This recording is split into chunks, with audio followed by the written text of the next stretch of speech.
পড়াশোনা এখন কোথায় হয় জানেন? শুনে নিন, পেচ্ছাপখানায় পায়খানায়।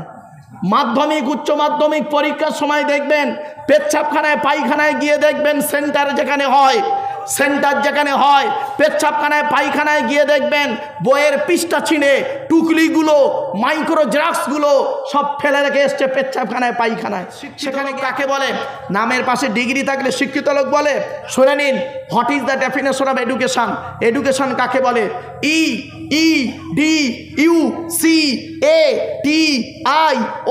EDUCATION। এক একটা লেটারের এক একটা গুণাগুণ আছে, তবেই তাকে এডুকেশন বা শিক্ষা বলে। ই থেকে ইগারডি, ডি থেকে ডেভেলপমেন্ট, ইউ থেকে ইউনিভার্সাল, সি থেকে ক্যাপাবিলিটি, এ থেকে অ্যাক্টিভ, টি থেকে টলারেন্স, আই থেকে ইন্টেলিজেন্ট, ও থেকে ওবিডিয়েন্স, এন থেকে ন্যাচারাল। এতগুলো গুণে গুণান্বিত বস্তুকে বলা হয় এডুকেশন বা শিক্ষা। যাকে তাকে শিক্ষা বলে না। শিক্ষাটা নেবে কে? যে নেবে তাকে বলা হয় স্টুডেন্ট। এই মাদ্রাসার ছেলেরা, স্কুলের ছেলেরা ভালো করে শুনে নাও, স্টুডেন্ট কাকে বলে? STUDENT। এক একটা লেটারের এক একটা গুণাগুণ আছে, তবেই তাকে স্টুডেন্ট বলে। এস থেকে স্টাডি, টি থেকে ট্রুথফুল, সত্যবাদী হতে হবে, তবেই তুমি স্টুডেন্ট। এখনকার ছাত্র ছাত্রীরা কি হিন্দু কি মুসলিম, বেশিরভাগ মিথ্যাবাদী। ঠিক না ঠিক? এই পড়াশোনা এখন কোথায় হয় জানেন? শুনে নিন, পেচ্ছাপখানায় পায়খানায়। খারাপ সেন্স নেবেন না। মাধ্যমিক উচ্চ মাধ্যমিক পরীক্ষার সময় দেখবেন পেচ্ছাপখানায় পায়খানায় গিয়ে দেখবেন সেন্টার যেখানে হয়, পেচ্ছাপখানায় পায়খানায় গিয়ে দেখবেন বইয়ের পৃষ্ঠা ছিঁড়ে টুকলিগুলো মাইক্রো জেরক্সগুলো সব ফেলে রেখে এসছে পেচ্ছাপখানায় পায়খানায়। সেখানে গিয়ে একটা ছেলে পেশাব ফিরে চলে এলো।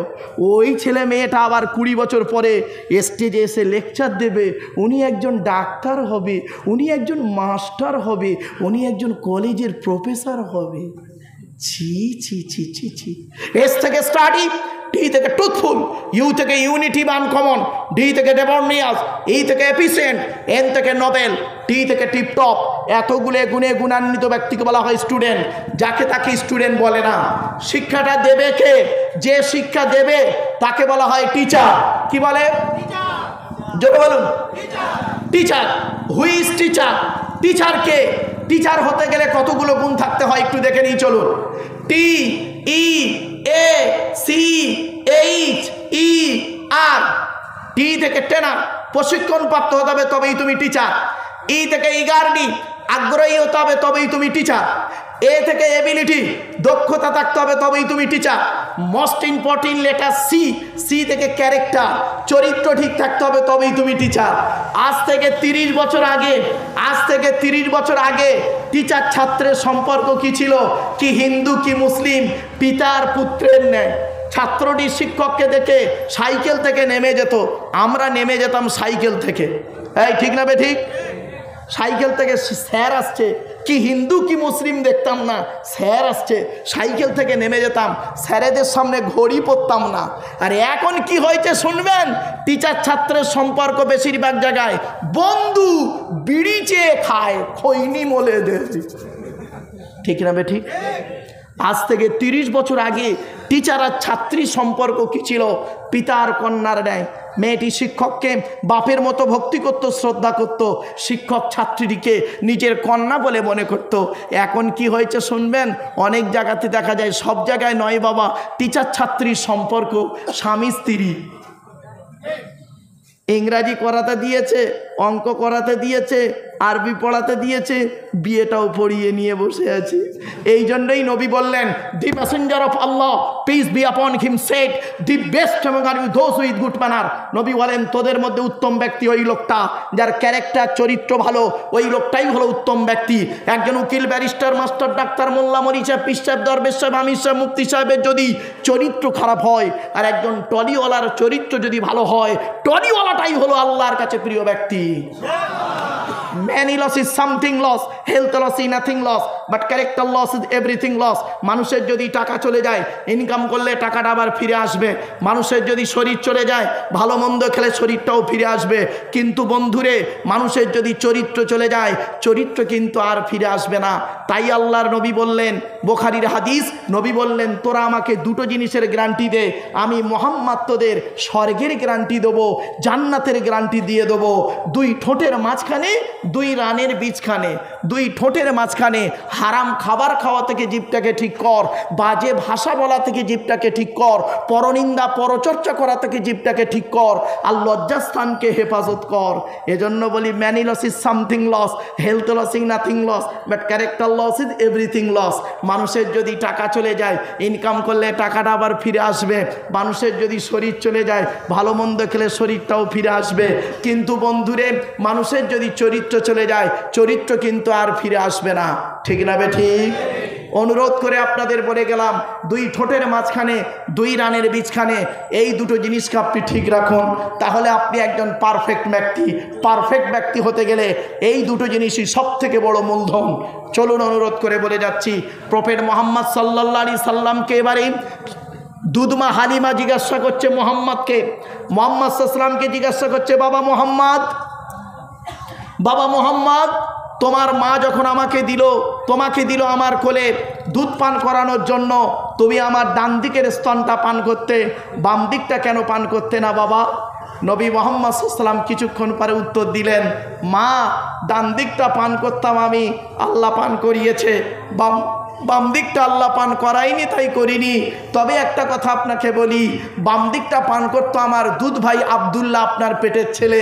আমি যদি সাধারণ ছেলেদের মতো ডান দিক বাম দিক দুটোই পান করতাম, তাহলে ভাইয়ের হক মারা হতাম। মোহাম্মদকে আল্লাহ কোনো দিন মায়ের পেট থেকে ভাইয়ের হক মারতে পাঠায়নি। আর আপনি কি করেছেন?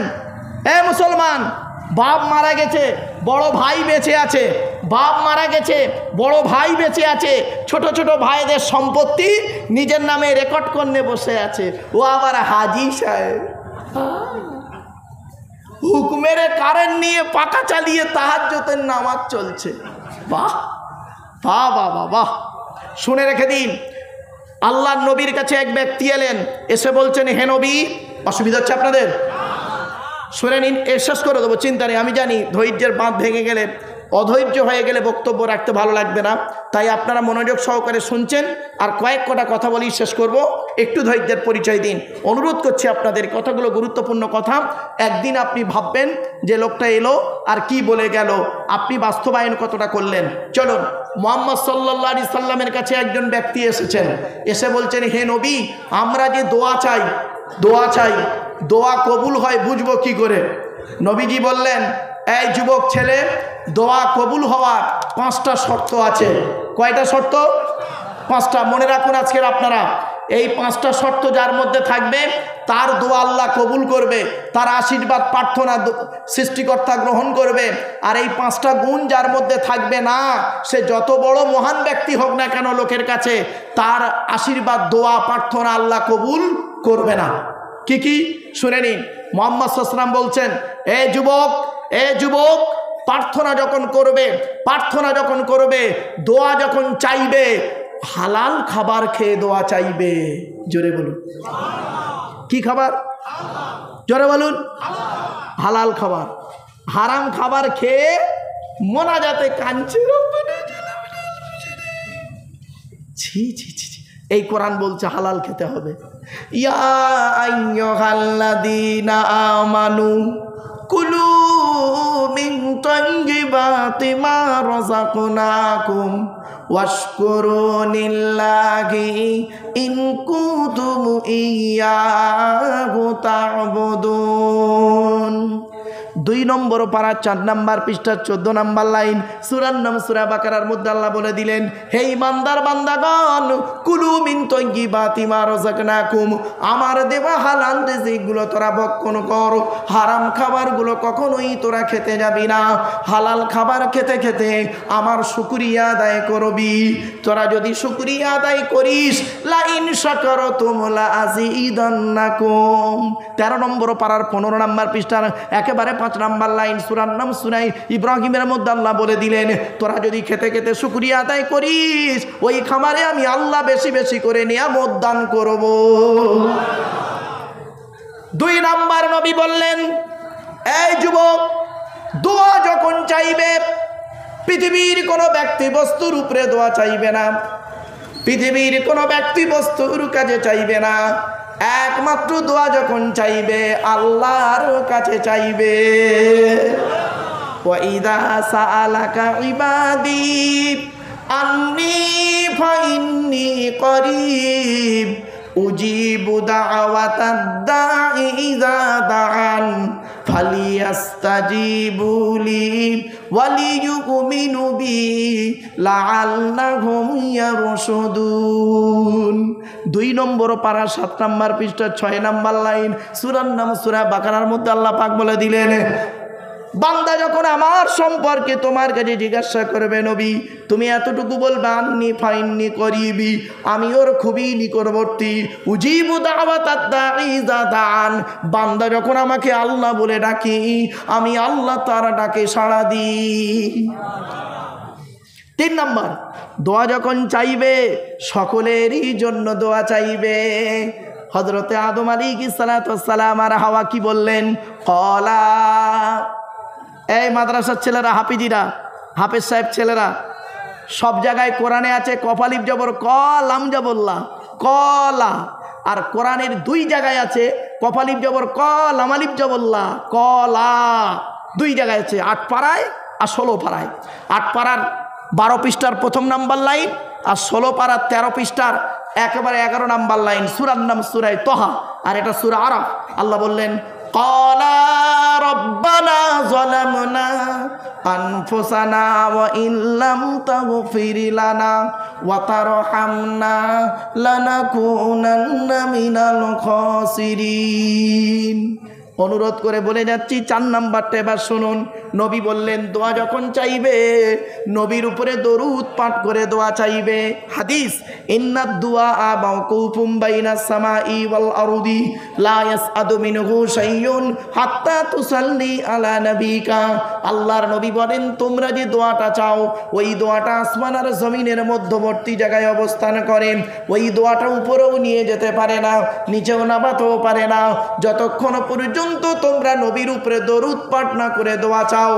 এই জন্য মোনাজাত যখন করবেন, নবীর উপরে দরুদ পাঠ করে দোয়া চাইলে ওই দোয়া আল্লাহর দরবারে কবুল হয়ে যায়। 5 নাম্বার হলো, দোয়া যখন চাইবে আদবেরই সঙ্গে দোয়া চাইবে, ভদ্রতার সঙ্গে দোয়া চাইবে। অনেকে মোনাজাত করে, এই মাদ্রাসার ছেলেরা, বাপেরা একটু ভালো করে ফলো করো, তোমাদের মধ্যে এইটা দেখি বেশি, আমি দেখেছি তাই বলেছি, কারণ আমিও তো ছাত্র ছিলাম এক সময়। মোনাজাত করে অনেক সময় দেখবেন, অনেক মানুষও করে, হাত মোছড়ায় দেখবেন এরম করে, রব্বানা যালামনা আনফুসানা ওয়া ইল্লাম তাগফির লানা ওয়া তারহামনা লানাকুনান্না মিনাল খাসিরিন লা তাকনাতু মির রাহমাতিল্লাহ ইন্নাল্লাহা ইয়াগফিরুয যুনুবা জামিয়া ইন্নাহু হুয়াল গফুরুর রহিম। গাঁট ভাঙছে, হাত মোছড়াচ্ছে, তেল মালিশ করছে, খবরদার নয়। দোয়া যখন বেয়াদবের মতো 1 ঘন্টা ধরে মোনাজাত করার থেকে আদবের সঙ্গে আন্তরিকতা নিয়ে 2 মিনিট মোনাজাতটাই যথেষ্ট। ঠিক না বে ঠিক? আমার বাপেরা, খবরদার এই বেয়াদবিগুলি করবেন না।